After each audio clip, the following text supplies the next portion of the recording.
So I've got a quick update video of where we are. Now, the next part that I have basically gone through, the next portion of the video that I went through, or process rather, which I didn't film, was removing the power supply. So these two connectors were on the battery terminals, and literally I just chopped those off. Obviously these ones go to the power connector on the board itself. And the reason why I've removed all of these is because I literally want to take the back panel, which is here, and I want to give this a really good soak. So I'm going to stick it in, probably into the bath actually, to give it a really good going over. Leave the battery terminals on there, they're going to be fine. It's not going to be much problem with those. You can see here where I've snipped them off, and I've snipped them off as close as possible to the soldering point. If I had my soldering iron to hand, the more appropriate way to do this would be to unsolder each solder joint and then remove the whole supply that way. There's a little clip here that you have to pull the figure of 8 connector out from, so the whole connector board slides out. You've got your transformer here. And the connector board itself, if we have a look at that, you have on the connector board all of the inputs for the power supply, be it this 12 volt DC or the AC socket. We've got this transformer, which is probably a step down transformer. We've got a number of diodes and resistors. We've got a single capacitor, which is 0.1 microfarads, I think. We've also got an underneath to the board as well, which is currently held in with a couple of these clips here. So we can actually have a look on the other side, see what's going on. And we've obviously got the main fuse there as well for the board itself. So if we come through,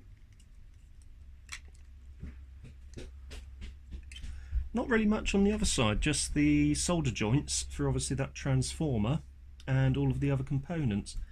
Very simple supply really. If we look at the DC 12 volt input, so here's our output here.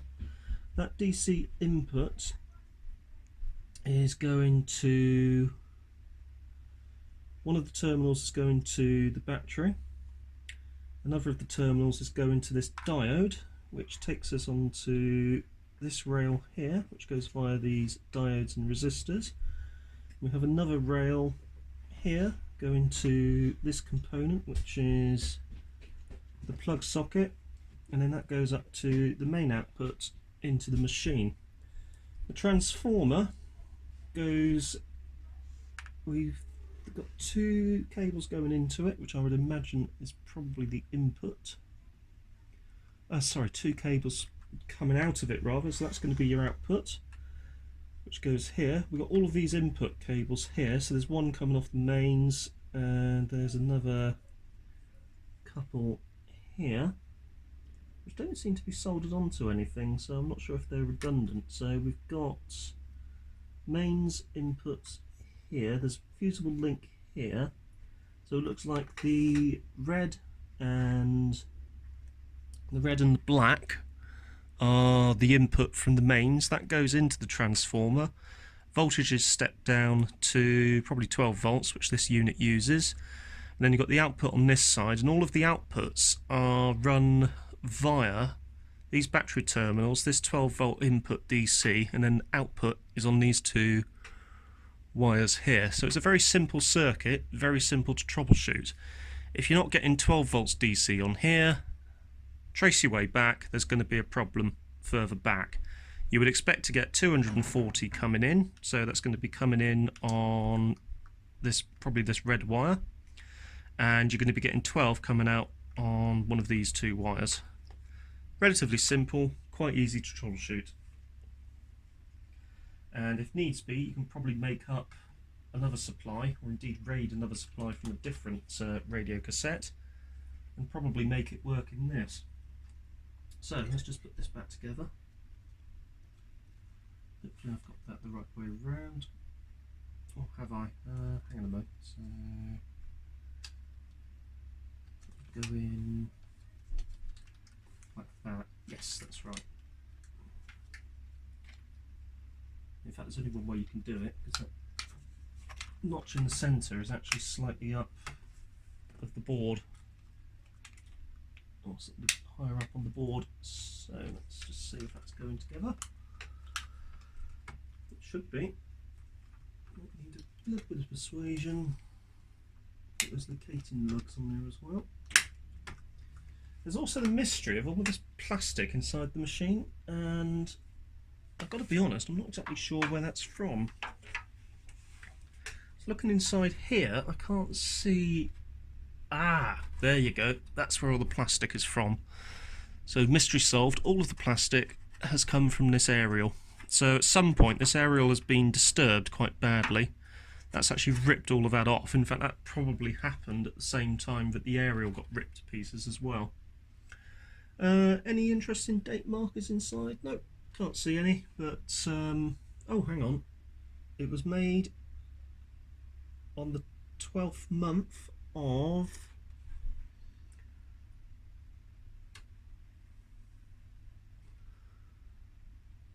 some year in the late 80s. Not sure which. We'll soon find out, as I'm sure there'll be some more date markings further around the actual unit itself.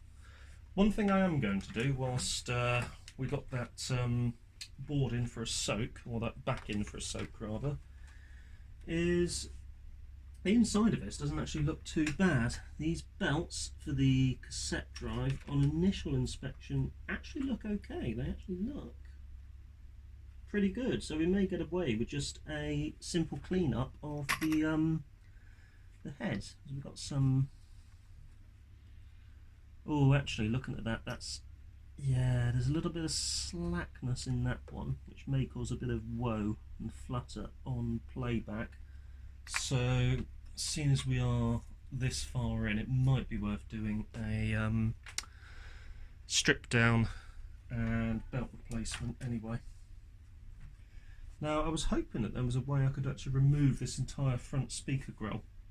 So what I might actually have to satisfy myself with doing is removing individually all of these speakers, which are all plugged into this multi-connector up here, and cleaning the grille without the speakers in place. Or, if I can, finding a way of cleaning the grille with the speakers in place. Because ideally I don't really want to strip down too far, as these things are not really built for being dismantled, unfortunately.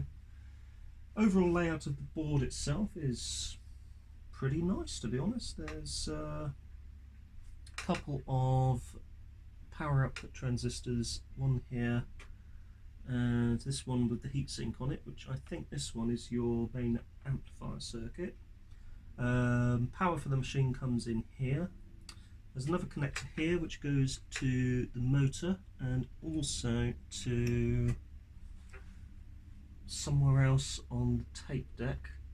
Not sure where. There's, oh, that looks like there's a sensor on the tape deck that, yeah, there's two sensors. Oh yeah, there's two switches. So there's two sets of cables on there that go to this motor.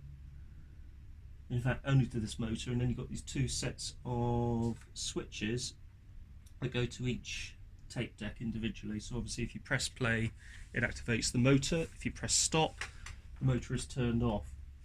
One of the problems I had was these switches were quite dirty, so they look quite sealed, to be honest. So let's put them all into one position. Let's see if a bit of a dousing with video head cleaner will sort them out at all. Anyway, I'm going to leave it here for the moment as I've got some off-screen cleaning to do. If you found this video useful or interesting, don't forget to hit that like button and also consider subscribing for more upcoming fascinating hobbies. And in the next video we're going to be taking off these two boards, or actually this one board rather, and we're going to be getting into the tape deck, and we're going to be replacing the belts on the tape deck. Anyway, thank you very much for watching, and see you next time.